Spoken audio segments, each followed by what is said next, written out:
इस वक्त हम मौजूद हैं रावलपिंडी सदर में और ये है माल रोड। हम कचहरी चौक से एयरपोर्ट रोड पर मुड़ेंगे और अम्मार चौक से होते हुए कराल चौक तक इस पर सफ़र करेंगे। कराल चौक से पहले इस्लामाबाद एक्सप्रेसवे और फिर बाएं हाथ को गुलबर्ग ग्रीन्स एक्सप्रेसवे पर हमारा सफ़र जारी रहेगा।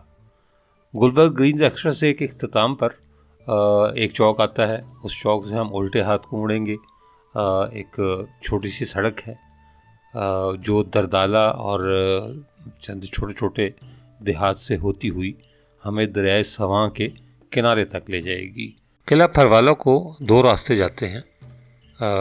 एक रास्ता जो है वो कोहूटा की जानिब से होकर जाता है। उसकी तवालत जो है वो 73 किलोमीटर के लगभग है, लेकिन जिस रास्ते से हम जा रहे हैं ये फ़ासला तकरीबन 40 किलोमीटर के लगभग बनता है। और अगर आप कार पर हैं तो तकरीबन जो है वो आपको इसमें कोई घंटा सवा घंटा लगेगा, और अगर आप मोटरसाइकिल पर हैं तो आप ये सफ़र जो है वो बड़े आराम से पौन घंटे से 1 घंटे के दरमियान तय कर सकते हैं।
अस्सलाम वालेकुम नाज़रीन, मैं हूं सैयद ज़ुल्फ़िकार गिलानी और आप देख रहे हैं गिलानी व्लॉग्स।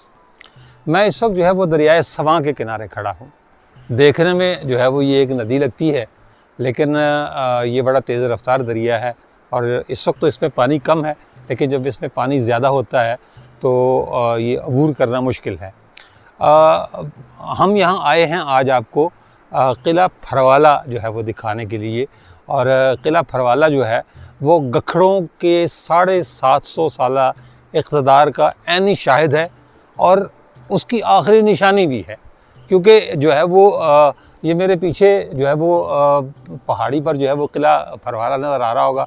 2 दरवाज़े आपको इसके नज़र आ रहे होंगे। इनमें से एक जो है वो हाथी दरवाज़ा है और एक गालिबन बेगम दरवाज़ा है, लेकिन ऊपर चलकर हम इसकी तहक़ीक़ करते हैं कि इनमें से कौन सा हाथी है और कौन सा बेगम दरवाज़ा है। इस किले ने बड़े अरूज व ज़वाल देखे। जो है वो यहाँ कुछ बड़े अहम तारीख़ी वाक़यात भी हुए, वो हम आपको चलकर दिखाते हैं। 2 बातें मैं आपको बता दूँ। एक तो सैयद शाज़ गिलानी पाक रोवर वाले बहुत दिन बाद मेरे साथ हैं और आज की वीडियो जो है वो बना रहे हैं। बहुत से लोगों को बीच में ये एतराज़ रहा कि जी मेरी वीडियो हिलती है, वो सही बनाता नहीं है। तो जितनी शाज़ ने मेरी वीडियोस बनाई हैं, मेरा ख्याल है कि उनमें से कभी किसी को कोई शिकायत नहीं हुई। आज इत्तफाक़ी बात ये कि शाज़ ही मेरे साथ है और शाज़ ही शूट करेंगे मुझे। और दूसरा जो अहम मरहला है वो है दरिया पार करने का, क्योंकि यहाँ पुल नहीं है और जो है वो दरिया इन्हीं पत्थरों पर जो है वो जो है ना वो पाँव रख कर जो है ना वो पार करना पड़ेगा। लेकिन वो तारीख़ दिखाने के लिए ये सब कुछ करना पड़ता है। वो मुस्तफ़ा ज़ैदी का एक शेर मुझे याद आ रहा है कि इन्हीं पत्थरों पर चलकर अगर आ सको तो आओ, इन्हीं पत्थरों पर चलकर अगर आ सको तो आओ, मेरे घर के रास्ते में कोई कहकशा नहीं है। तो ये जो तारीख़ है, ये जो फरवाला जो किला है, इसका जो रास्ता है वो इन्हीं पत्थरों से गुज़रता है। तो इन्हीं पत्थरों को हमने अबूर करना है और इन्हीं पत्थरों को पार करके यानी दरिया जो है वो दरिया समा पार करना है। इसके बाद फरवाला की हिस्ट्री बताने के बाद कुछ थोड़े से हम दरिया समा के बारे में भी बात करेंगे, लेकिन वो अगले व्लॉग में इंशाअल्लाह ताला। तो सबसे पहले तो जो है वो ये रास्ता पार करते हैं, ये मरहला तय करते हैं दरिया पार करने का, और उसके बाद फिर जैसे जैसे चढ़ाई ऊपर चढ़ते हैं तो फिर आपको जो है ना वो ऊपर पहुंच के इस किले की सैर भी कराते हैं और ये भी बताते हैं कि यहाँ कौन कौन से वाक़यात हुए और इसके कितने दरवाज़े हैं, इसकी फसीलों की ऊंचाई लंबाई कितनी है और अब ये किस हाल में है। तो आइए अपने सफ़र का आगाज़ करते हैं।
नहीं जी, पहला मरहला तो हमने तय कर लिया कि दरिया जो है वो पार कर लिया है। अब जो है वो हमने चढ़नी है चढ़ाई। वो ऊपर जो है वो दरवाज़ा जो नज़र आ रहा है वहाँ तक हमने पहुँचना है। देखते हैं वहाँ पहुँचते पहुँचते हमारी सांस जो है वो कितनी फूलती है और बात करने के काबिल हम रहते हैं या नहीं रहते। और अब हमने जाना है वो ऊपर जो है वो जो दरवाज़ा नज़र आ रहा है। आगे आगे हमारे शाज़ गिलानी साहब जा रहे हैं। शाज़ गिलानी पाक रोवर वाले रहे हैं। अच्छा, किला फरवाला जो है यहाँ सड़क के रास्ते नहीं पहुँचा जा सकता। हमारा सफ़र जारी है, शाज़ लीड कर रहे हैं हमें।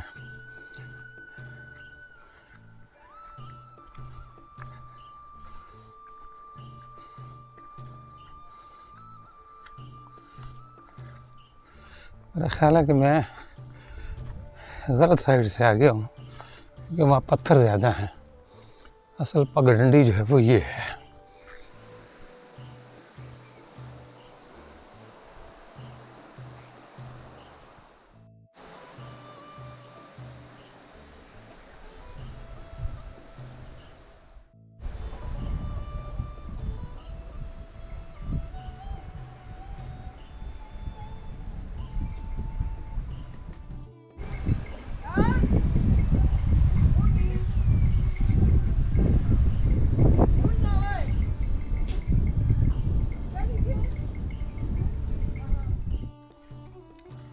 किला फरवाला से पहले मैंने कुछ और जो है वो किलों का विज़िट भी किया है, जिसमें किला रोहतास भी शामिल है, शेखुपुरी का किला भी शामिल है, संगनी भी शामिल है। इसके अलावा भी जो है लाहौर फोर्ट है। लेकिन जितना दुश्वार गुजार किला जो है वो मुझे फरवाला का नज़र आया है, इतना जो है वो और कोई नहीं। ये मेरे आसपास जो है वो सारी झाड़ियाँ फैली हुई हैं।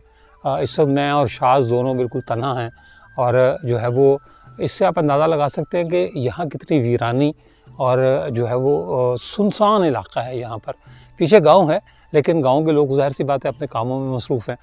ये जो मेरे पीछे जो ढांचा नज़र आ रहा है, शायद ज़रा इस पर फोकस कीजिएगा।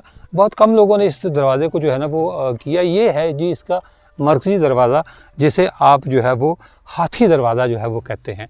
बहुत सारे लोग यहाँ आते हैं और बाहर के जो दोनों दरवाजे हैं वो बनाकर चले जाते हैं, जो दरिया की तरफ से नज़र आते हैं, लेकिन ये खासा अंदर है और इस तक आने के लिए जो है आप यकीन माने, जिसे कहते हैं ना दांतों पसीना आ गया, वो दांतों पसीने वाली कैफियत थी। टोटल जो है वो इस किले के 6 दरवाजे, जिनमें से जो है वो ये एक आपको नज़र आ रहा है हाथी दरवाज़ा, इसके अलावा एक लश्करी दरवाज़ा, बेगम दरवाज़ा, बाग दरवाज़ा, ज़ियारत दरवाज़ा और किला दरवाज़ा, ये 6 दरवाजे जो है वो इस किला फरवाला के थे। मैं परेशान हूँ कि इतनी दुश्वार गुज़ार इलाके में हमलावर कैसे आए, ख़ुद जो है वो गखड़ जो है वो यहाँ कैसे रहते थे, या यहाँ जो है वो क्या था। ये जो दरवाज़ा जो हाथी दरवाज़ा है, ये इसका मरकज़ी दरवाज़ा है। इसकी ऊंचाई जो है वो ये 26 फुट है और इसकी चौड़ाई जो है वो 14 फुट है। और जो है ना वो इसकी जो फसील जो बाकी रह गई है, थोड़ी बहुत इसकी फसील जो है वो बाकी रह गई है, उसकी ऊंचाई जो है वो 28 से 30 फुट है, जबकि उसकी चौड़ाई जो है वो 10 फुट के लगभग है। और ये इसका अंदाज़ा आप इस बात से लगा सकते हैं कि इस किले में जो इस वक्त जो है वो मुकम्मल तौर पर जंगल का मंजर पेश कर रहा है। एक ज़माना ये था कि हर वक्त जो है वो गखड़ों के 500 फौजी, 50 जो है वो हाथी और 100 घोड़े हर वक्त जंग के लिए जो है वो तैयार रहते थे। यहाँ बैरक्स बनी हुई थी जंगी जो है ना वो उनके लिए, और जो है वो सामान रखने के लिए बहुत सारी जगह थी। मतलब ये किला जो है वो 750 साल, यानी 1002 से 1008 के दरमियान जो है वो किए गोहर जो है, जिसे गखड़ कबीले का बानी भी कहा जाता है, उसने इस किले की बुनियाद रखी। और उसके बाद जो है वो 1825 में ये फाइनली इस किले को जो है वो इसकी बर्बादी शुरू हुई। और ये बर्बादी जो है वो फिर 1947 तक जारी रही। 1825 में जो है इस पर सिखों ने कब्ज़ा कर लिया था। वो कैसे किया वो भी मैं आपको थोड़ी देर में बताता हूँ। लेकिन 1825 से फिर इस किले का ज़वाल शुरू हुआ। ये 750 साल तक जो है वो अपने अरूज पर रहा ये किला, जिसमें जो है ना वो यहाँ जो लोग आए उनमें बाबर जो मुग़ल बादशाह था उसका यहाँ आना हुआ। हुमायूं यहाँ इस किले में रह कर गया है। यहाँ एक तातार महल हुआ करता था एक ज़माने में, वो भी मैं आपको बताता हूँ कि वो तातार महल की वजूहात क्या थी या क्या था। वो यहाँ रह कर गया। फिर अब्दाली जो है वो यहाँ आया। सुल्तान मोहम्मद तुगलक के बारे में भी कहा जाता है कि वो भी इस किले में जो है वो आ चुका है। तो इतनी बड़ी बड़ी हस्तियाँ जो है वो इस किले में आती रहीं। लेकिन मैं इसकी लोकेशन देखकर, इसकी जो मतलब जोग्राफियाई सूरत है वो देखकर परेशान हूँ कि लोग यहाँ तक पहुँचते कैसे होंगे। सड़क का कोई ज़रिया नहीं है। आपके सामने दरिया अबूर करके मैं यहाँ से आया, और उसके बाद जो है वो छोटी छोटी पगडंडियाँ अभी भी हम जो है वो हाथी दरवाज़े की तरफ चल रहे हैं। और आप ये देखें कि जो है ना वो आज से जो है वो 700 साल पहले, या जब 1001 या 1008 के दरमियान ये किला जो है वो बनाया गया होगा, तो उस वक्त इसके रास्तों की सूरत हाल क्या होगी। और ये इसके एक तरफ गहरी खाई है, पीछे पहाड़ है एक तरफ हिमालय का, और सामने दरिया है दरिया जिसको हमने क्रॉस किया, पार किया। ये यूँ कह लें कि दिफाई एतबार से नाकाबिल तस्खीर किला था, लेकिन इसके बावजूद जो है वो इसे बाबर ने भी फ़तह किया, इसे जो है वो सिखों ने भी फ़तह किया। ये 2 फतूहात जो है वो तो जो है वो तारीख़ का हिस्सा हैं। बाकी भी कुछ लोग कहते हैं शेरशाह सूरी ने भी इससे फ़तह किया था, लेकिन ऐसा नहीं है। दो लोगों की जो है ना वो तारीख़ गवाही देती है। एक ज़हीरुद्दीन मोहम्मद बाबर, जिसने जो है वो 1519 में इस किले को फ़तह किया, और उसके बाद जो है वो सिख, जिन्होंने 1825 में इस किले को फ़तह किया। तो ये जो है वो 1980 में, सितंबर 1980 में इस किले को जो है वो हवाले कर दिया गया था पाकिस्तान आर्कियोलॉजी डिपार्टमेंट के, जो गखड़ कबीले के जो उस वक्त के सरबराह थे उन्होंने हवाले किया था। और ये कहकर हवाले किया था कि इसकी रेनोवेशन कीजिएगा, इसके तज़ीन और आराइश कीजिएगा, इसको बहाल कीजिएगा। तो इसकी बहाली की सूरत जो है वो आप देख रहे हैं। शायद ज़रा ये दरवाज़ा, चूँकि मैंने कहा ना ये बहुत कम लोगों ने दरवाज़ा दिखाया, क्योंकि ये दूर है ख़ासा और इसका रास्ता जो है बड़ा दुश्वार है, तो यहाँ लोग कम आते हैं। बाकी कुछ और ज़ियारतें भी हैं, वो भी हम आपको दिखाते हैं, और ये भी बताते हैं कि गखड़ बेसिकली थे कौन, ये कहाँ से आए थे, और ये जो है वो अब राजा और क्यानी जो है वो क्यों कहलाते हैं, ये सारा कुछ बताते हैं। फिलहाल जो है वो ये इसका मरकज़ी दरवाज़ा था और एक इसके बिल्कुल अपोजिट दरवाज़ा था, यानी इसके बिलमुकाबिल तो दूसरी तरफ वो कहलाता था बेगम दरवाज़ा। अच्छा, ये 450 कनाल एरिए में है ये पूरा किला। आप इसको 4 मुरब्बा किलोमीटर कह सकते हैं, लेकिन उससे चूँकि कनालों में जो है ना वो गिना जाता था ये सारा, तो ये जो है वो 450 कनाल पर जो है वो मुश्तमिल था। वालेकुम अस्सलाम सर। ये 450 कनाल पर जो है वो किला था और ये अभी यहाँ लोग रहते हैं, लेकिन मैंने बताया ना कि अब इस किले की वो रौनकें नहीं रह गई। ये बिल्कुल गिरने वाला है। ये आखिरी दरवाजे हैं 2-3 जो इसके बाकी बचे हैं। शायद हो सकता है किसी दिन ये भी गिर जाएं और ये किले का वजूद जो है वो ख़त्म हो जाए।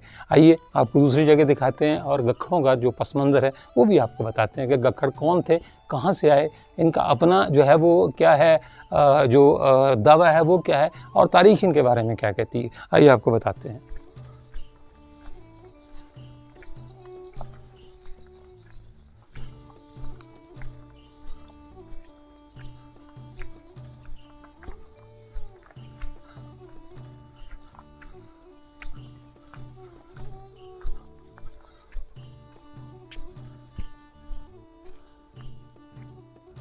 वो जो ऊपर जो है वो फसील आपको नज़र आ रही होगी। मैं इसको जूम करके आपको दिखाता हूँ।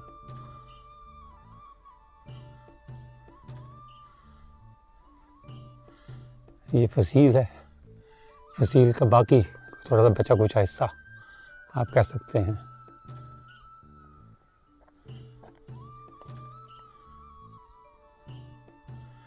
बस यही थोड़े थोड़े टुकड़े फसील के बाकी रह गए हैं। ये पहाड़ की वजह से जो है ये महफूज तरीन किला जो है वो ये कहलाता था। कुछ फसील का हिस्सा वो भी है, वो उधर भी आपको दिखा देते हैं।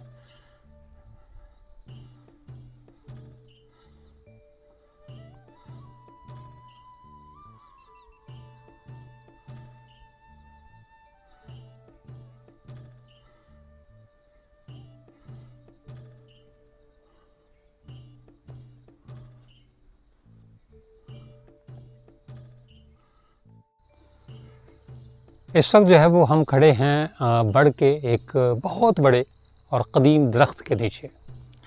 किले में मेरा ख़्याल है शायद ये वाहिद जगह है जिसे देखा जा सकता है। किले के लोग जो है वो इसे ज़ियारतगाह कहते हैं। अच्छा, इसको ज़ियारतगाह कहने के 2-3 जो है वजूहात हैं। पहली वजह तो ये है कि इस बड़ के दरख्त के बारे में ये कहा जाता है कि इसके नीचे जो है वो हज़रत दाता गंज बख्श सरकार, सखी सब्ज़वारी सरकार, इन दोनों ने बैठकर जो है वो इबादत फरमाई है या कुछ देर क़याम किया है।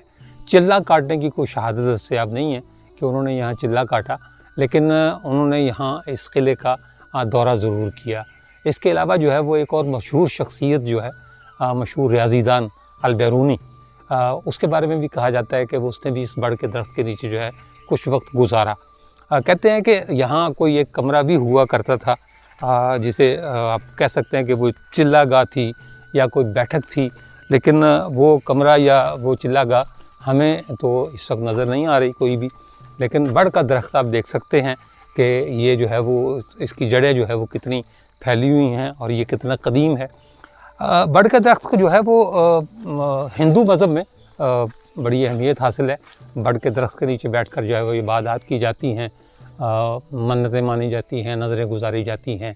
और लेकिन ये कि मुसलमानों के यहाँ भी ये है कि जी ऐसे दरख्तों पर जो है वो बाहर की जो चीज़ें हैं, जो जिन भूत हैं, चुड़ैलें हैं, वो बसेरा करती हैं। लेकिन यहाँ इस वक्त जो है वो दिन के वक्त जो है वो बड़ा अजीब सा जो है वो एहसास हो रहा है, बड़ी वीरानी और सुनसानी की वजह से। लेकिन खौफ का अंसर नहीं है। वो शायद इस वजह से नहीं है कि जो मैंने आपको बताया कि हज़रत दाता सरकार और सखी सब्ज़वारी उन्होंने उनके यहाँ कदम जो है वो मुबारक आ चुके हैं, तो मुमकिन है कि उसका रीज़न ये हो, उसकी वजह ये हो खौफ ना आने की। लेकिन ये जिस तरह का जो किला है ये खौफ ज़्यादा कर देने वाला किला है। बेशक यहाँ आबादी है, लेकिन जो है वो बहुत थोड़े से घर हैं जो यहाँ मौजूद हैं, गखड़ों के लोकल हैं। बाकी सारा किला जो है वो सुनसान है। आप ये जो कुछ आपको शाज़ दिखा रहे हैं ये सब, आप इसे सब्ज़ा नहीं कह सकते। ये झाड़ियाँ हैं, घास फूस है और जो है वो हो सकता है कि इसमें कोई जहरीले जानवर भी हों। ये इस तरफ जो है वो शायद आप अपने बाएं तरफ दिखाइएगा, इसकी दूसरी जानब जो है वो कहते हैं कुछ पुरानी कब्रें हैं, लेकिन वहाँ चूँकि झाड़ियाँ हैं हम वहाँ जाने का ख़तरा इसलिए बोल नहीं ले सकते कि एक तो कोई मकामी आदमी हमारे साथ नहीं है, और दूसरी बात ये कि हमें रास्तों का कोई सही अंदाज़ा नहीं है कि वहाँ अगर कोई जहरीला जानवर मौजूद है तो मतलब हम क्या करेंगे उससे, या वो कैसे निपटा जा सकता है। ये सारी जो है वो चारों तरफ जो है वो आपको यही वीरानी नज़र आएगी। लेकिन अफसोस की बात ये है कि हुकूमत ने भी इसे बिल्कुल नज़रअंदाज किया हुआ है। 42 साल हो गए इससे हुकूमत को इसका कब्ज़ा मिले हुए, और तय यही पाया था कि इस किले को जो है वो बहाल किया जाएगा, नए सिरे से जो है वो जो कुछ इसके नुकसानात हो चुके हैं वो किए जाएंगे। लेकिन अफसोस का मकाम ये है कि ये कभी इतनी बड़ी सल्तनत का दारुल हुकूमत था जो एक तरफ जो है वो कल्लर कहार से लेकर और टडियाल आज़ाद कश्मीर तक, और दूसरी तरफ जो है वो झेलम से जो है वो अटक तक, और कोहस्तान और हज़ारा का इलाका भी जो है वो इस सल्तनत का हिस्सा था। गखड़ जो है वो इस सारी सल्तनत के मालिक थे। लेकिन आज जो है वो इनका कोई पुरसाने हाल नहीं है। ये इनका दारुल हुकूमत था, यहाँ इनके बादशाह बैठते थे, इनके सरदार बैठते थे। जैसा कि मैंने पहले बताया कि यहाँ हाथी घोड़े फौजी हर वक्त तैयार रहते थे। लेकिन इस वक्त यहाँ देखकर नहीं लगता कि जो है वो कभी ये किला आबाद भी होगा। यहाँ अगर आप अकेले आएँ तो आप यकीन मानें कि आपको खौफ महसूस होगा यहाँ आकर। किला फरवाला जो है वो सुनने में बड़ा एक जो है वो मतलब पुरतजस्सुस सा नाम लगता है कि फरवाला पता नहीं क्या चीज़ है, लेकिन फरवाला जो है वो एक वीरान सुनसान और बेआबाद उजड़े हुए खंडर के सिवा कुछ भी नहीं है। यहाँ कोई ऐसी चीज़ नहीं है जिसे आप देख सकें। हुकूमत को ये चाहिए कि वो इसकी तरफ तवज्जो दे, इससे पहले कि ये सारा कुछ जो है वो मिट जाए, इसका वजूद मिट जाए किला फरवाला का, और इस तरफ जो है वो तारीख़ में नाम ज़िंदा रह जाए। हुकूमत को चाहिए कि वो इस तरफ तवज्जो दे, इसकी मुरम्मत करवाए। अगर कम अज़ कम बहाल नहीं करवा सकती तो इसका रास्ता तो ऐसा करवा दे कि लोग यहाँ आ सकें। ये दरिया जो पार करके हम आए हैं, जो लोग यहाँ के रिहायशी हैं, इनके बच्चे जो है वो दरिया के पार स्कूल में पढ़ते हैं, और हमें जो है वो चंद रिहायशियों ने ये बताया है कि जिस वक्त पानी आता है दरियाए सवा में तो उनके बच्चे स्कूल नहीं जा पाते। कुछ लोग मुलाजमत करते हैं, वो अपनी मुलाजमतों पर नहीं जा पाते। इन्होंने अपनी मदद आपके तहत जो है वो दरिया के ऊपर एक वो जो लिफ्ट चलती है वो बनवाई थी, लेकिन वो भी बारिशों की नज़र हो गई और वो भी ख़त्म हो गई। यानी अब कोई ज़रिया नहीं है ऐसा। दूसरा रास्ता 73 किलोमीटर दूर है, कोहटा की तरफ से जाता है। यहाँ ट्रैक्टर भी मौजूद है, ज़मीनें भी जो है वो काश्त की जाती हैं, लेकिन कोई बाज़ाब्ता रास्ता मौजूद नहीं है। अब बात करते हैं कि गखड़ कौन थे और कहाँ से आए, और ये राजे और क्या नहीं कैसे बने। तारीख़ फ़रिश्ता का मुसन्निफ़ मोहम्मद कासिम फ़रिश्ता वो ये कहता है कि ये 682 ईस्वी से इस इलाके में आबाद हैं। कासिम फ़रिश्ता ने इन्हें एक वहशी कबीला करार दिया है, जिसमें कसरत शोहरी, यानी एक औरत जो है वो कई शोहर जो है वो रख सकती थी। ये मोहम्मद कासिम फ़रिश्ता ने अपनी किताब तारीख़ फ़रिश्ता में लिखा है, और वो ये भी कहता है कि इन्होंने 13वीं सदी ईस्वी तक जो है वो इस्लाम कबूल नहीं किया था। 13वीं सदी के बाद जो है वो ये मुसलमान हुए, और उसके बाद जो है वो रहे गखड़ी, लेकिन 13वीं सदी के बाद ये मुसलमान हुए। लेकिन गखड़ी ये कहते हैं कि चूँकि जो है वो मोहम्मद कासिम फ़रिश्ता का जो जद्द अमजद था उसका नाम था हिंदू शाह। लाहौर में जो है वो एक गखड़ रहनुमा ने जो है वो शेखा गखड़ उसका नाम था, उसने जो है वो मोहम्मद कासिम फ़रिश्ता का जो हिंदू शाह था, यानी जो जद्द अमजद था, उसकी बेइज्जती की थी। लिहाजा उसने 1612 में बेजापुर में बैठकर जो तारीख़ लिखी गखड़ों के बारे में, उसने उसमें तासुब बरता और गखड़ों के बारे में ये लिखा कि जी ये वैशी कबीला है और इनकी जो ख़वातीन हैं वो एक से ज़्यादा शोहर करने पर यकीन रखती हैं, हालांकि ऐसी बात नहीं है। लेकिन जो तारीख़ी रिवायत है, कासिम फ़रिश्ता को अगर एक तरफ रख दिया जाए तो जो तारीख़ी रिवायत है गखड़ों के बारे में, वो सबसे पहले मिलती है उस वक्त जब महमूद गज़नवी ने सबसे पहले हमला किया हिंदुस्तान पर। ये ज़माना है 1002 से 1008 ईस्वी के दरमियान का। महमूद गज़नवी के साथ जो है वो किए गोहर जो है वो आया था। किए गोहर जो है वो गखड़ों का बानी कहलाता है, उनका जद्द अमजद कहलाता है। छछ के मैदान में, ये दरिया सिंध के किनारे हज़रों के पास वादी छछ है। छछ में जो है वो महमूद गज़नवी और पृथ्वीराज के दरमियान जो लड़ाई हुई थी, वो ऐसी लड़ाई थी जिसने अगले 1000 साल की तारीख़ जो है वो बदल दी थी। और जो है वो चूँकि के गौहर ने उस लड़ाई में बड़े कारनामे अंजाम दिए, महमूद गज़नवी का बहुत साथ दिया, और गालिब इम्कान ये है कि महमूद गज़नवी ने इसीलिए खुश होकर मतलब जो कि ये गौहर की जो बहादुरी थी या जवामर्दी थी, शुजाअत थी, या जो उसकी खिदमत थी, उनमें खुश होकर ये इलाका जो है पोठोहार का, ये कि ये गौहर को दे दिया था। अच्छा, जो है वो एक और रिवायत इसके बारे में ये बयान की जाती है कि ये कश्मीर में एक बादशाह था जिसका नाम था अबी सारिस। अबी सारिस जो है वो ये उनके अबी सारिस अव्वल, ये उनके मातहत थे, और इनका जो बंदा जो उस ज़माने में जो था, ये इनकी तारीख़ है गौहरनामा 1720 में दुनी चंद या दुत्ती चंद जो है वो नामी बंदे ने वो लिखी है तारीख़। और वो ये कहता है कि जो अबी सारिस अव्वल के साथ जो बंदा काम करता था उसका नाम था सुल्तान कैद बिन गौहर, और ये जितने गखड़ हैं ये सुल्तान कैद बिन गौहर की औलाद में से हैं। सुल्तान कैद बिन गौहर का ताल्लुक़ जो है इस्फ़हान में एक इलाका है, मोहल्ला कह लें, इलाका कह लें, उसका नाम है क्यान, ये वहाँ के रहने वाले हैं। और सुल्तान कैद बिन गौहर ने तिब्बत और बदख्शां को फ़तह करके एक सल्तनत की बुनियाद रखी थी, और उसके बाद उसकी 10 नस्लों ने जो है वो सुल्तान कैद बिन गौहर की 10 नस्लों ने उस पर हुकूमत की। लेकिन उनमें से एक सुल्तान था जिसका नाम था सुल्तान रुस्तम ख़ान।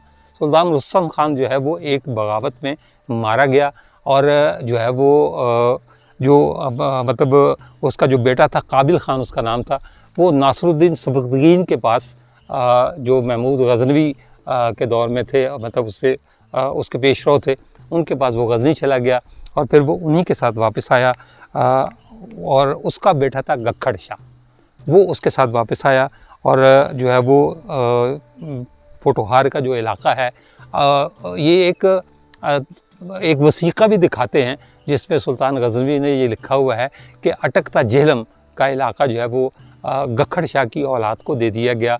अब यहाँ ये अवहाम ये पैदा होता है कि जो साथ आया था वो किए गौहर था या गखड़ शाह था। इसके बारे में तारीख़ जो है वो कभी गखड़ शाह का नाम लेती है, कभी किए गौहर का नाम लिखती है। ये एक मशकूक बात है, लेकिन बहरहाल इन दोनों में से कोई एक जो है वो यहाँ साथ आया था। और एक वसीक़ा भी दिखाते हैं जिसमें सुल्तान महमूद गज़नवी ने जो है वो ये इलाका उनको तोहफे में दे दिया था, और ये गखड़ जो है वो उसी गखड़ शाह की वजह से गखड़ जो है वो कहलाते हैं। ये तारीख़ में मुख्तलिफ़ रिवायात हैं। फिर आता है 1205 में जो है वो गखड़ जो है वो ख़ारज़म शाह के ख़िलाफ़ बगावत करते हैं, और सुल्तान शहाबुद्दीन गौरी जो है वो इस बगावत को फ़र्व करने के लिए, बगावत को ख़त्म करने के लिए इस इलाके में आता है और बगावत ख़त्म करता है। लिहाजा गखड़ ये दावा भी करते हैं कि चूँकि उसने हमें मारा था लिहाजा हमने उसे मार दिया। हालांकि जो है वो सुल्तान शहाबुद्दीन गौरी का मज़ार जो है वो सुहावे के पास है, और जो है वो उस मज़ार का ब्लॉग भी मैं आपको दिखा चुका हूँ। उनके बारे में जो है वो 3 मुख्तलिफ़ रिवायतें हैं। एक कहते हैं उन्हें जो है वो खोखरों ने मारा था, दूसरे रिवायत में ये कहा जाता है कि उन्हें फ़िदाइयों ने मारा था, और तीसरे गखड़ ये दावा करते हैं कि हमने मारा था क्योंकि उसने हमें शिकस्त दी थी। उसके बाद बाबर आ जाता है। 1519 में जो है वो बाबर आया। बाबर ने जो है वो, जब बाबर यहाँ पहुँचा तो उस वक्त जो है वो 2 चचाजाद भाई मुश्तरका तौर पर हुकूमत किया करते थे गखड़ों पर। एक का नाम था तातार ख़ान और एक का नाम था हाथी ख़ान। ये जो किला है, ये जो किला और इसका जो इलाका है ये तातार ख़ान के पास था, और हाथी ख़ान के पास जो है वो कोहस्तान का इलाका था जिसे कोहस्तान नमक कहा जाता है। वो इलाका जो है वो हाथी ख़ान के पास था। अच्छा, लेकिन जो है वो हाथी ने तातार को कत्ल कर दिया। बाबर उस वक्त भेरे में मौजूद था। भेरा अपने ज़माने में बड़ा मशहूर शहर रहा है, बड़ा इम्पॉर्टेंट और अहम शहर रहा है। बाबर उस वक्त भेरे में था, और जो है वो हाथी ख़ान ने तातार ख़ान को कत्ल कर दिया और इस जो है वो किले पर कब्ज़ा कर लिया। अच्छा, उस ज़माने में जो है वो ये कोहस्तान नमक है, इसके पास जंजुए आबाद थे, जंजुए आज भी हैं। उन्होंने भी शिकायत की जो है वो बाबर को कि ये जो हाथी ख़ान है ये मुसाफिरों को लूटता है, और जो है वो चूँकि हाथी ख़ान ने जो है वो तातार को कत्ल किया था, लिहाजा बाबर ने 1519 में इस किले पर हमला किया। कहते हैं बड़ी शदीद किस्म की लड़ाई हुई, जिसके बाद जो है वो बाबर ने इस किले को फ़तह कर लिया और यहाँ तातार महल, जिसका मैंने पहले जिक्र किया आपसे, तातार महल जो है उसने आके क़याम किया। हाथी खान ने बाद में मुआफ़ी की दरख्वास्त दी और बाबर ने उसे कबूल कर लिया। न सिर्फ मुआफ़ी कबूल कर ली बल्कि तातार को, हाथी खान को सुल्तान का लक़ब भी दिया। और ये इब्तदा थी गखड़ों की और मुग़लों की दोस्ती की। अच्छा, तातार तो जो है वो पहले ही मारा जा चुका था, लेकिन हाथी खान जो है वो जिसने मुआफ़ी की दरख्वास्त की थी और बाबर ने उसकी मुआफ़ी कबूल करके उसको सुल्तान का जो है वो लक़ब भी दे दिया था, उसकी बीवी ने, हाथी खान की बीवी ने हाथी खान को जहर दे दिया और जो है वो मर गया। और उसकी जगह जो है वो सुल्तान सारंग खान, जो तातार का बेटा था, वो जो है वो गखड़ कौम का सरदार बन गया। अच्छा, सारंग खान ने जो है वो मुग़लों का बड़ा भरपूर साथ दिया। जब शेर शाह सूरी ने हुमायूं को शिकस्त दी तो उस वक्त भी गखड़ जो है वो मुग़लों के साथ थे। अच्छा, सुल्तान सारंग खान का एक भाई था जिसका नाम था आदम खान। आदम खान ने बाबर के साथ पानीपत की लड़ाई में हिस्सा लिया और सुल्तान सारंग खान ने हुमायूं का भरपूर साथ दिया। इतना साथ दिया कि रोहतास का किला जो है वो शेर शाह सूरी ने सिर्फ गखड़ों की बगावत की वजह से जो है वो बनाया था, लेकिन वो बगावत ख़त्म नहीं कर सका। खुद उसका इंतकाल हो गया और सलीम जो उसका बेटा था शेर शाह सूरी का, उसने जो है वो हमला करके रबात के किले में सुल्तान सारंग खान और उसके 16 बेटों को कत्ल कर दिया। ये गखड़ों की तारीख़ का एक नहायत ही मतलब बदतरीन बाब है कि बाप और 16 बेटे जो है वो एक ही चार दीवारी में कत्ल हो गए। उनकी कब्रें जो है वो रबात के किले में अब भी मौजूद हैं। उसका ब्लॉग भी मैं आपको बना चुका हूँ, बना के दिखा चुका हूँ, और उसका जो लिंक है वो मैं डिस्क्रिप्शन में जो है वो शेयर कर दूँगा आपके साथ, ताकि आपको सुल्तान सारंग खान की कब्र और उसकी बेटों की कब्रों के बारे में भी जो है वो पता चल सके। अच्छा, उसके बाद मामला आगे चला। जो है वो जब जो है वो अकबर का अहद आया तो आदम खान और सारंग खान के बेटों में जो है वो झगड़ा हो गया। अब झगड़ा किस बात पर हुआ, ये भी बड़ी अजीब सी बात है कि आदम खान का जो एक बेटा था वो सुल्तान सारंग, आदम खान का जो बेटा जो था उसका नाम था अलावल खान। वो जो है आदम खान के बेटे लश्कर खान की बीवी पर आशिक हो गया। उसने उसको मार दिया और अलावल के भाई ने लश्कर को मार दिया। दोनों आपस में मारे गए। तो लिहाजा अकबर ने जो है वो इसमें फिर मुदाखलत की और फरवाला जो है वो एक बार फिर जो है वो गखड़ों के कब्ज़े में आ गया और गखड़ों के पास रहा। उसके बाद जो है वो इनकी दोस्ती चलती रही। इस दोस्ती का अंदाज़ा आप इस बात से लगा सकते हैं कि सुल्तान सारंग खान की जो पोती थी वो जहांगीर की बीवी बनी, मतलब शादी हुई, और अली कुली खान की जो शादी है वो औरंगज़ेब आलमगीर का चौथा बेटा था शहज़ादा अकबर, उसके साथ जो है वो इनकी शादी हुई। सरदार मुकर्रब खान सुल्तान मुअज़्ज़म खान के इंतकाल के बाद 1739 में वज़्र इक़्तिदार आया। ये गखड़ों का आखिरी हुक्मरान था। इसने यूसुफ ज़ई अफ़गानों और खटक कबीले के जंग कुली खान को शिकस्त देकर गुजरात पर कब्ज़ा कर लिया। जब मुग़लों की ताकत कमज़ोर पड़ने लगी और मरहट्टों ने दिल्ली की तरफ पेशकदमी शुरू कर दी तो उसने अहमद शाह अब्दाली के साथ मिलकर मरहट्टों के ख़िलाफ़ कई जंगों में हिस्सा लिया, जिनमें जंग करनाल जो है वो सबसे ज़्यादा शोहरत रखती है। जब 1765 में सिखों की एक मिसल थी जिसका नाम था भंगी मिसल। उसका सरदार गुजर सिंह भंगी, जिसने लगभग 30 साल जो है वो लाहौर पर हुकूमत की और रंजीत सिंह से पहले, और इसके नाम पर जो है वो किला गुजर सिंह लाहौर का एक बड़ा मशहूर इलाका है। वहाँ पहले किला हुआ करता था, किला तो ख़त्म हो चुका, शायद उसकी दीवारें भी बाकी ना बची हों, लेकिन इलाका बहरहाल अब भी किला गुजर सिंह के नाम से ही पहचाना जाता है। अच्छा, वो एक बड़ी फ़ौज लेकर जो है वो गुजरात की तरफ बढ़ा। मुकर्रब खान ने गुजरात से निकल कर गुजर सिंह से जंग की, लेकिन शिकस्त खाई। बाद रिवायतों में यह है कि वो इस जंग में शिकस्त खाकर जेलम आ गया। उसके अपने ही कबीले में उसके मुखालिफों एक था डोमेली का रईस हिम्मत खान, एक खानपुर का नवाज़त अली खान। इन दोनों ने उससे गद्दारी की और राजा यूसुफ खान पक्खल के साथ मिलकर उसे पहले कैद किया और फिर धोखे से मार डाला। अच्छा, कुछ लोग कहते हैं कि वो गुजरात में ही मारा गया था, यानी जंग के दौरान, जबकि एक रिवायत ये भी है कि आखिरी बार उसे एक हाथी पर सवार देखा गया, जिसके बाद उसके बारे में कुछ पता नहीं चला। बहरहाल हकीकत जो भी थी, मुकर्रब खान के साथ ही गखड़ों का अरूज और इक़्तिदार दोनों ख़त्म हो गए।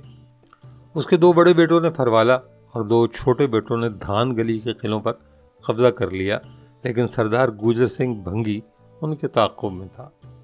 उसने न सिर्फ फरवाला किले पर कब्जा किया और उसे जलाकर राख कर दिया, बल्कि गखड़ों को चुन चुन कर कत्ल किया और उनसे सब कुछ छीन लिया। बिला मुबालगा हज़ारों गखड़ जो है वो कत्ल हुए।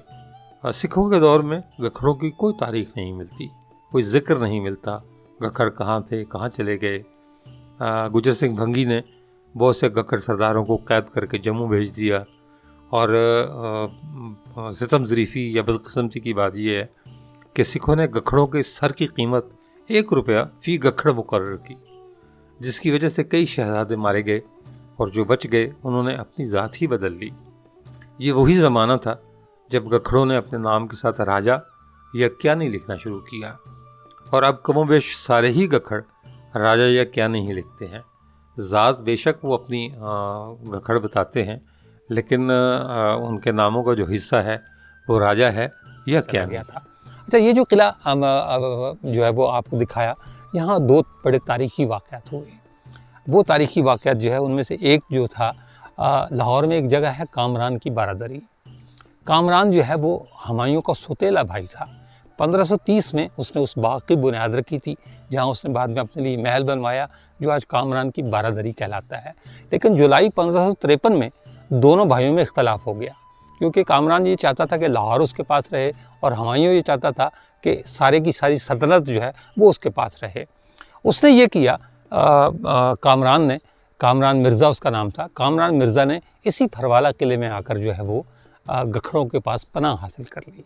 और जो है वो हुमायूं को जब ये पता चला तो उस वक्त सरदार आदम खान जो है वो गखड़ों का सरदार था। उसने सरदार आदम खान से कहा कि मुझे जो है वो कामरान मिर्ज़ा वापस दे दो। आदम खान ने उसे पनाह तो दी, लेकिन साथ जो है वो मुखबरी भी कर दी कि जी जो है वो कामरान मिर्ज़ा हमारे पास है। यानी मुग़लों के साथ दोस्ती का आप ये कह सकते हैं कि इतना ज़्यादा उनको ख्याल था कि उन्होंने मुग़लों के बागी को पनाह दी, लेकिन साथ ही मुग़लों को बता भी दिया कि जी आपका बागी हमारे पास है। हुमायूं ने जो है वो आदम खान को कहा कि जी मुझे कामरान मिर्ज़ा वापस दे दो। आदम खान ने कहा कि मैं उसे वापस दे देता हूँ, लेकिन शर्त ये है कि तुम उसे जान से नहीं मारोगे। कहते हैं हुमायूं जो है इसी फरवाला किले में आया और कामरान मिर्ज़ा को उसके हवाले कर दिया गया। हुमायूं के जो उमरा थे वो ये चाहते थे कि जी कामरान मिर्ज़ा को मौत की सज़ा दे दी जाए, लेकिन चूँकि वो आदम खान से वादा कर चुका था कि मैं कामरान मिर्ज़ा को नहीं मारूंगा, लिहाजा इसी किले में गरम सलाइयाँ जो है वो कामरान मिर्ज़ा की आंखों में फेरी गईं और कामरान मिर्ज़ा को इसी किला फरवाला में अंधा किया गया। ये वो तारीख़ी वाक़या है, या वो बल्कि वाक़या क्या बल्कि ये वो दाग है जो किला फरवाला कभी नहीं धो सकता, कि इस किले की हदूद के अंदर जो है एक मुग़ल शहज़ादे की जो है वो आँखों में गरम सलाइयाँ फेर कर उसे अंधा कर दिया गया। दूसरा वाक़या जो है वो गखड़ों के एक और सरदार था जिसका नाम था शादमान खान। मलकुश शुआरा था, औरंगज़ेब आलमगीर के दरबार में बहुत बड़ा अमीर था। उसने ये किले की फसील पर खड़े होकर दरिया की तरफ जो है पैराग्लाइडिंग की थी, इसलिए उसे ये कहा जाता है, ये 1650 की बात है। तो इसलिए जो है वो सरदार शादमान खान के लिए ये कहा जाता है कि वो पहला पैराग्लाइडर था साउथ एशिया का या एशिया का जिसने किला फरवाला से बाकायदा परवाज़ की थी। ये अलग बात है कि इसी तरह की एक और परवाज़ के दौरान वो गिर गया और उसकी टांग टूट गई, लेकिन बहरहाल उसे ये एजाज़ हासिल है कि वो एशिया का सबसे पहला हवाबाज था और उसने जो पहली बार पैराग्लाइडिंग की गई वो फरवाला के किले से की गई। ये 2 बड़े तारीख़ी वाक़यात हैं किला फरवाला के। फरवाला आपने देखा, इस वक्त हम जो है वो एक दरवाज़े के बाहर खड़े हैं। अल्लाह जाने ये बेगम दरवाज़ा है या शोहर दरवाज़ा है, क्योंकि हाथी दरवाज़े के अलावा जो है वो किसी और दरवाज़े पर नाम नहीं लिखा हुआ। जो है वो पाकिस्तान जो है वो 75 साल पहले आज़ाद हुआ था, इसलिए हो सकता है बहुत सारे लोग जो है वो मेरी इस बात से इख्तलाफ करें और मुझे बुरा भला कहें, लेकिन ये तय है कि हमारी कोई तारीख़ नहीं है। 75 सालों में कौमों की तारीख़ें नहीं बना करती। हमारी तारीख़ जो है वही है जो अंग्रेज़ छोड़ गए, जो मुग़ल छोड़ गए, या ये गखड़ जो है वो ये छोड़ गए, या इनकी तारीख़ है। ये 3 दरवाज़े हैं टोटल, जिनमें से एक का नाम तो हाथी दरवाज़ा कन्फर्म है कि वो हाथी दरवाज़ा है, बाकी 2 कौन से इनका नहीं पता, और ये कब गिर जाएँ ये भी नहीं पता। 42 साल हो गए ये महकमा आसार कदीमा के पास आए हुए इन दरवाज़ों को, इससे पहले कि ये 3 दरवाजे भी गिर जाएं, इनको बना लिया जाए, ताकि हमारी अपनी तारीख तो नहीं है, लेकिन जो 2 लोग तारीख छोड़ गए हैं, हम कम से कम उन्हीं की हिफाजत कर लें, उन्हीं से जो है ना, क्योंकि तारीख जो है वो सुनने में पढ़ने में बड़ी अच्छी है, लेकिन अगर आप इसकी गहराई में जाएं तो ये सिवाय इबरत के और कुछ भी नहीं। तो अगर आप ये चाहते हैं कि इबरत की इन जगहों को इबरत के लिए इस्तेमाल करें और लोगों को बताएं कि कहाँ क्या हुआ था, जैसे मैंने बताया कि यहाँ जो है वो एक मुग़ल शहज़ादे को अंधा कर दिया गया था, तो ऐसी जगहों को महफूज कर लें, ये दरख्वास्त है महकमा आसार कदीमा से। इसके साथ ही मुझे भी इजाज़त दीजिए, इंशाअल्लाह ताला अगली वीडियो में दोबारा मुलाकात होगी। तब तक के लिए अल्लाह हाफ़िज़।